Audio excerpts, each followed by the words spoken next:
What happens when country music's biggest star walks into the lion's den of daytime television and refuses to back down from one of the most outspoken hosts in America? The result is one of the most explosive confrontations ever captured on live TV. Blake Shelton strolled onto the view set with his usual confident swagger, flashing his trademark grin as he settled into the guest chair. The audience erupted in applause, clearly thrilled to see the country superstar. Whoopi Goldberg welcomed him warmly, and at first the conversation flowed smoothly as they discussed his latest album and upcoming tour dates. But then Joy Behar leaned forward, her expression shifting to something sharper. She asked about his recent comments on the music industry and political correctness, remarks many had labeled controversial. Blake's smile lingered, but there was an edge to his voice as he replied that people were tired of being told what they could and couldn't say. Country music has always been about telling the truth even when it makes folks uncomfortable, he said firmly. Joy pressed back, reminding him that artists with a massive platform had a responsibility to be mindful of their influence. Blake's tone hardened as he countered that millions of people were smart enough to think for themselves and didn't need celebrities or TV hosts dictating what to believe. The tension in the studio thickened, though Whoopi tried to steer things toward safer ground by asking about his time on The Voice. Joy, however, wasn't done. She challenged his notion of truth-telling, pointing out that country music had historically excluded many voices. Blake's jaw tightened. Country music has always welcomed anyone who can tell a good story and mean it when they sing it, he shot back. We don't care about your background, we care about your heart. Joy countered with statistics about lack of diversity in the industry. Blake dismissed them outright, insisting that what mattered were the diverse faces he saw in the crowds at his shows, not numbers on a piece of paper. The friction was undeniable, and when Sarah Haynes attempted to pivot with a lighter question, Blake cut back in, his frustration now fully visible. Pointing directly at Joy, he declared he was tired of people like her sitting in ivory towers, telling others how to live and think. You don't speak for country music fans, and you sure don't speak for America, he added. Joy bristled, demanding clarification on people like me. Without hesitation, Blake accused her of looking down on small-town and rural communities, treating them like ignorant hillbillies. The once lively audience had fallen silent, and Whoopi scrambled to regain control as the clash escalated.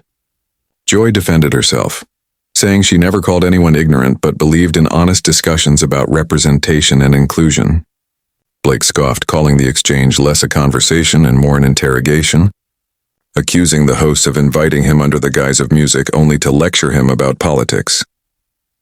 The tension boiled over when Joy slammed her hand on the table, her voice sharp as she insisted she had been doing this for decades and didn't need a country singer telling her how to do her job. Blake leaned back, a dangerous smile spreading across his face. And I don't need some talk show host who's never set foot in Nashville telling me about my industry, he fired back. He then challenged Joy directly. If the show cared so much about inclusion, when was the last time they featured a country artist without grilling them about politics? Joy snapped that they had featured plenty, but Blake wasn't letting go. Name 3 from the last 2 years, he demanded, locking eyes with her as the cameras captured every second of the live television meltdown. Blake crossed his arms as he issued the challenge, his eyes locked on Joy.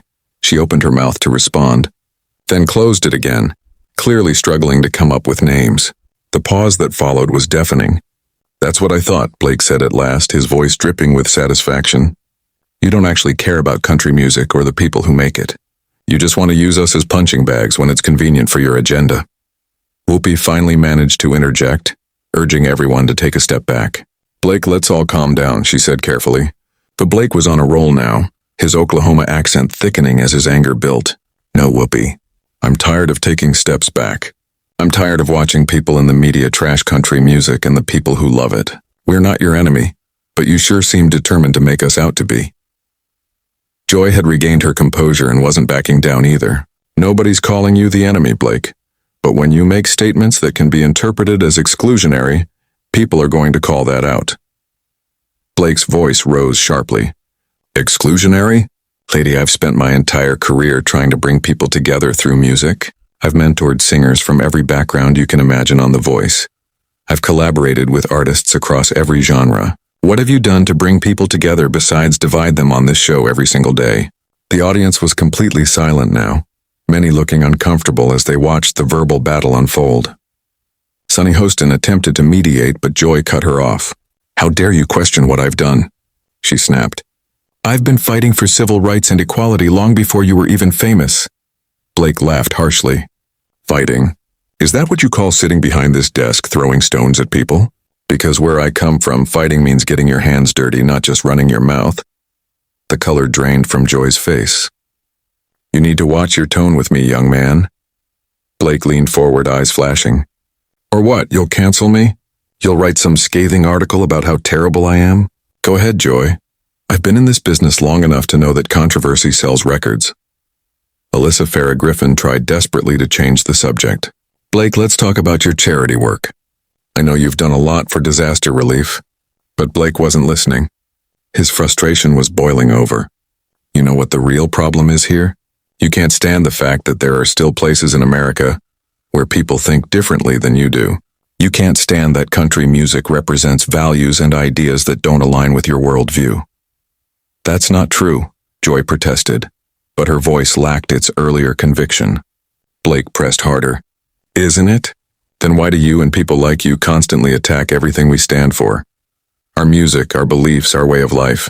You act like we're some kind of disease that needs to be cured." Joy's anger reignited. "Nobody's attacking your way of life, Blake.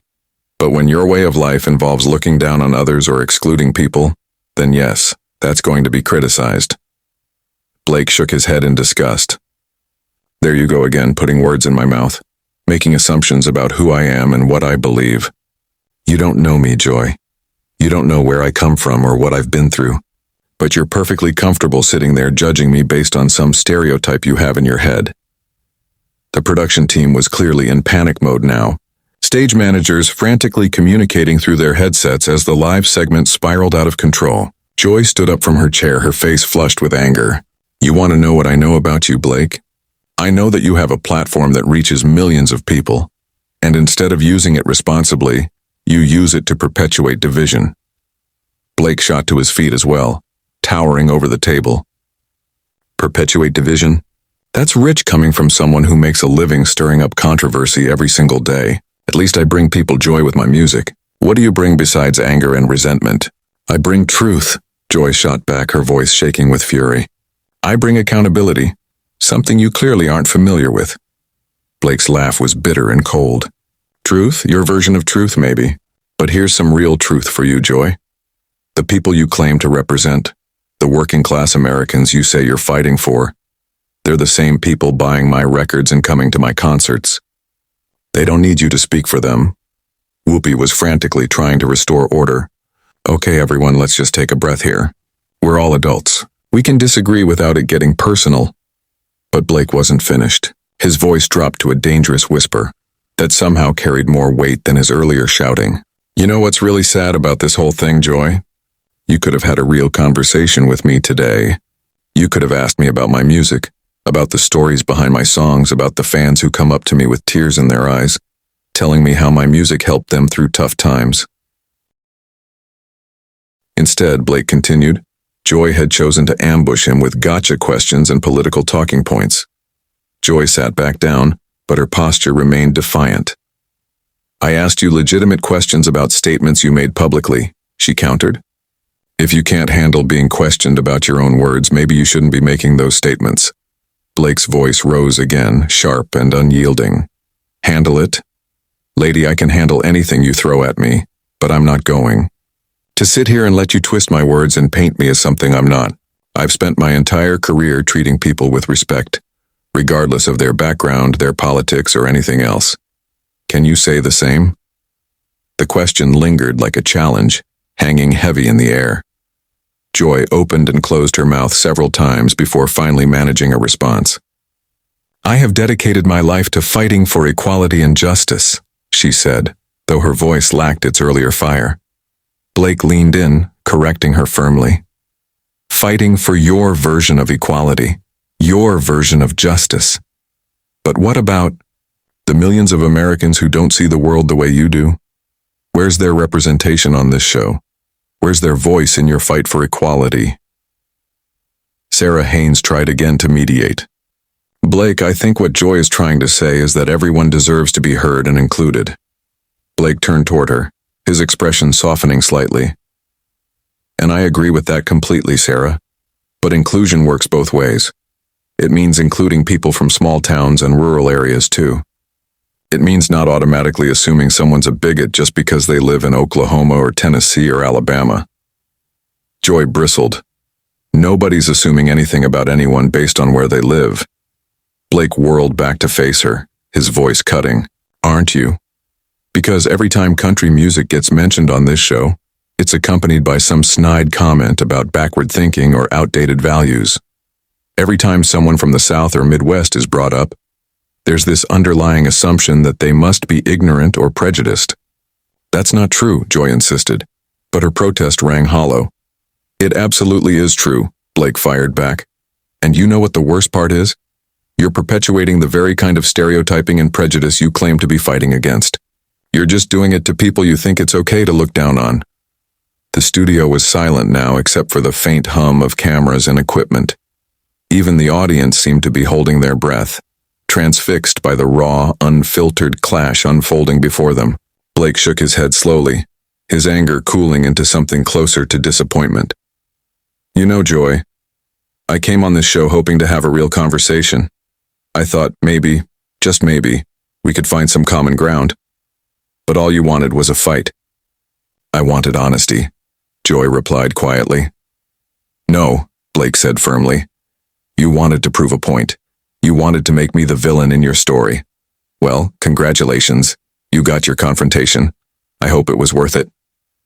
Joy's face went pale as the words landed, leaving her momentarily speechless. When she finally found her voice, it cracked slightly. You think I wanted this to happen? You think I enjoy confrontation?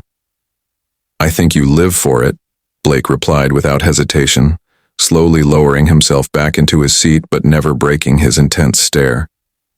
I think controversy is your brand, and you'll manufacture it wherever you can find it.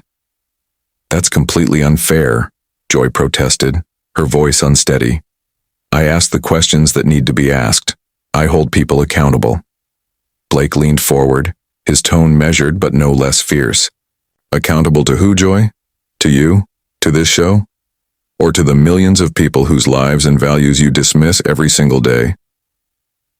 Whoopi made one more desperate attempt to salvage the interview. Blake, I think we've gotten off track here. Can we please just focus on your music? But Blake wasn't ready to let go. His eyes never left Joy. You want to know what's really ironic about all this?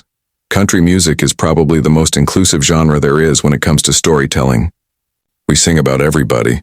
The factory worker, the farmer, the single mom, the veteran coming home from war, the kid from the wrong side of the tracks trying to make something of himself. We don't exclude anyone from our stories. Joy's fire returned. But you do exclude people from your industry. The numbers don't lie, Blake. The numbers, he repeated, his voice dripping with disdain. You keep coming back to numbers like they tell the whole story, but numbers don't capture the heart of what we do. Numbers don't show the kid in rural Mississippi who picked up a guitar because he heard one of my songs.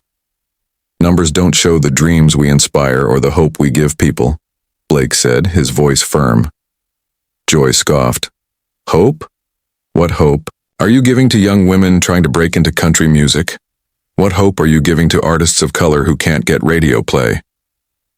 That was the moment Blake's composure finally broke. He stood up again, moving closer to Joy's side of the table, his voice sharp. You want to talk about hope? I've mentored more diverse artists on The Voice than this show has probably featured in its entire run. I've used my platform to lift people from every background imaginable. But that doesn't fit your narrative, does it? The security team tensed, clearly on high alert, though Blake made no threatening moves. His anger was purely verbal, but it was stronger than anything The View had ever experienced during a live broadcast.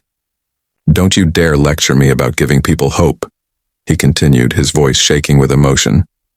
Do you know how many letters I get from fans telling me my music helped them through divorce, through depression, through losing a job, or a loved one?